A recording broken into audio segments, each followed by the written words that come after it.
इसमें sequence number गलत था, लेकिन इससे पूरे जो भी थे हमारे 609 नंबर बन रहे थे। सीक्वेंस नंबर में जैसे क्वेश्चन नंबर हमारे थे उसमें 7 दो बार दे दिया था। मैं हूं मधुर और आप देख रहे हैं अपना कानपुर।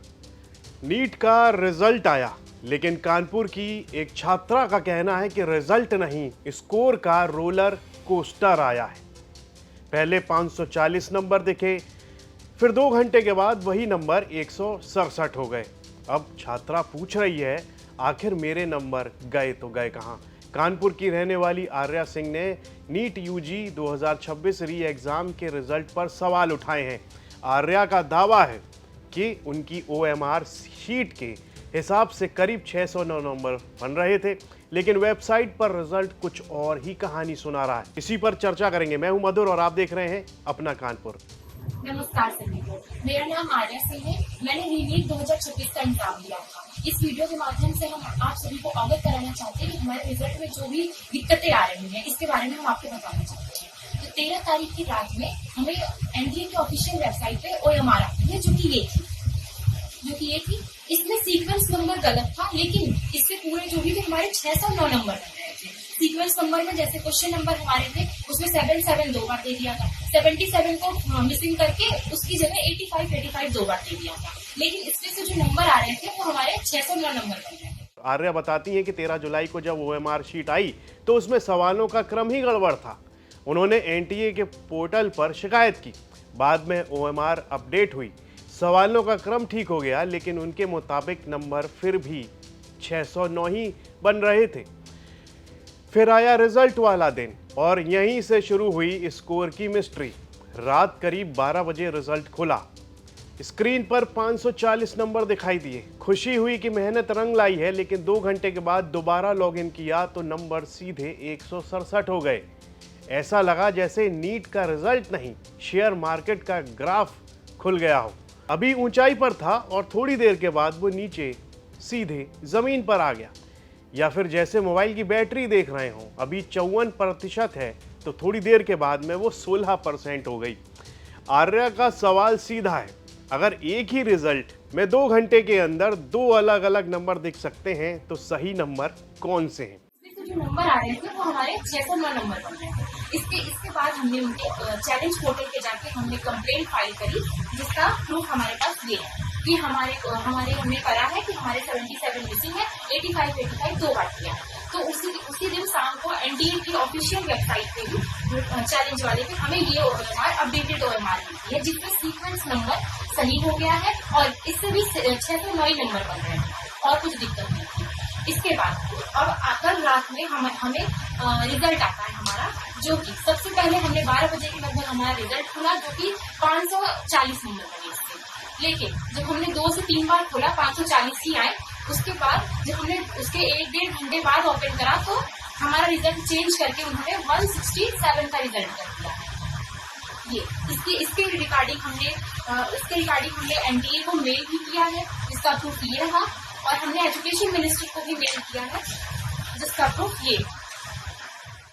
अगर छात्रा को अपने ही रिजल्ट का स्क्रीनशॉट सबूत की तरह संभाल कर रखना पड़े तो फिर रिजल्ट पर भरोसा कैसे बनेगा? फिलहाल NTA की वेबसाइट पर उनके जो नंबर है वो है 167 और इसी के आधार पर उनकी ऑल इंडिया रैंक 12,52,036 दिखाई गई है। आर्या का कहना है कि ऐसा पहली बार नहीं हुआ है। उनका ये भी दावा है कि पिछले साल भी उन्हें ऐसी ही दिक्कत का सामना करना पड़ा था, लेकिन उस समय उनके पास सबूत नहीं थे। इस बार उन्होंने OMR रिजल्ट के स्क्रीनशॉट और दूसरे दस्तावेजों के साथ NTA और शिक्षा मंत्रालय को शिकायत भेज दी है। अगर सुनवाई नहीं हुई तो उनका कहना है कि वो राष्ट्रपति, प्रधानमंत्री और मुख्यमंत्री के कार्यालय तक भी जाएंगी। आर्या एक पूर्व सैनिक की बेटी हैं। उनके पिता राकेश सिंह राजपूताना राइफल्स में 24 साल तक सेवा देने के बाद रिटायर हुए हैं। आर्या ने कानपुर के सरदार पटेल एकेडमी से पढ़ाई की है और डॉक्टर बनने का सपना लेकर नीट की तैयारी कर रही हैं। अब सवाल सिर्फ 167 और 540 का नहीं है, सवाल उस भरोसे का भी है जो लाखों छात्र अपने रिजल्ट पर करते हैं। परीक्षा में एक जवाब गलत हो जाए तो नंबर कट जाते हैं, लेकिन अगर सिस्टम ही अलग अलग जवाब देने लगे तो जवाबदेही किसकी होगी?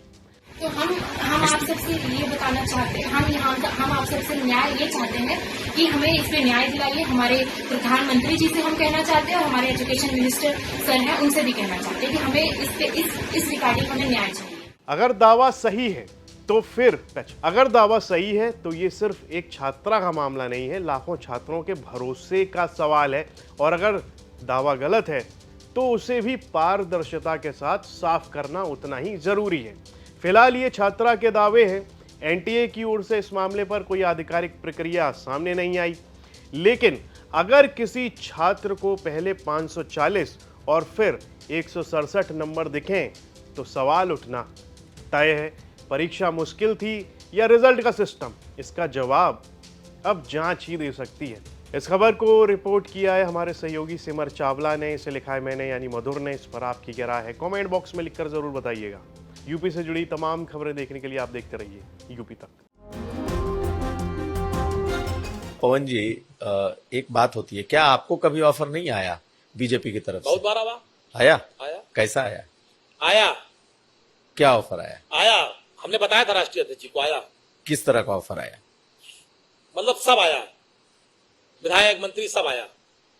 जानते हैं, ये भी घटना बता दें आपको, हम मेरे पिताजी, जैसे मैंने राजनीति शुरुआत की तो मेरे पिताजी कभी नहीं चाहते थे, लेकिन जब मैंने राजनीति में मैं प्रवेश कर गया, लखनऊ स्थित उपाध्यक्ष हो गया, तो ये भी बहुत महत्वपूर्ण घटना है। नेताजी का फैजाबाद आगमन था, तो मैंने कहा कि आपको मेरे घर चलना। कहे हाँ चलेंगे तुम्हारे घर। मैं जेल से छूट के आया था, वही मेरे ऊपर गैंगस्टर और सारे मुकदमे दर्ज हुए थे बहन जी की सरकार में, उसके बाद मैं छूट के आया था। तो मैंने कहा आपको मेरे घर चलना। कहे चलेंगे। नेताजी मेरे घर आए, अंगूरीबाग कॉलोनी में। मेरी माता जी ने खाना बनाया था। नेताजी ने जो मेरी माता जी ने बनाया था, पूड़ी सब्जी दही कचौड़ी दही बड़ा जो था सब खाया। नेताजी ने बैठ के पूरा आराम से सब खाया, और खाने के बाद कहा कि और कुछ बना है? तो हमने मम्मी बुलाया अपनी माता जी को, तो उन्होंने पूछा क्या नाम है आपका? कहने मेरा नाम गीता। कहने बताइए कुछ और बना है? कहने जो बना था सब खिला दिया। फिर उन्होंने, मेरी माता जी ने कहा नेताजी से, ये पढ़ते लिखते नहीं है, क्या होगा इनका? नेताजी ने कहा पवन के कारण आज मुलायम सिंह यादव इस दरवाजे पर आए हैं, और देखना वो एक दिन वो भी आएगा। आज मेरे आने पे डीएम कप्तान बाहर खड़े हैं, एक दिन पवन भी आगे जाएगा, डीएम कप्तान भी बाहर खड़े होंगे, पवन बड़ा आदमी नेता बनेगा। और मुझे नेताजी ने बनाया, उस स्थान पे पहुंचाया। ऐसे थे धरती पुत्र मुलायम सिंह यादव जी। तो उसी दिन से मेरी माता पिता, मेरे पूरा परिवार का एक लगाव है नेताजी के परिवार से। जब ये सब बातें आई कुछ लोगों ने कि भाजपा वाजपा ये सब, तो मेरे पिताजी ने तुरंत मुझको फोन किया, कहा जीवन में भूल न करना, जीवन में गलती न करना। ये चीजें मेरे पिताजी ने बहुत सख्ती से मुझसे बात कही थी, मैं बहुत ईमानदारी से आपसे कह रहा हूं।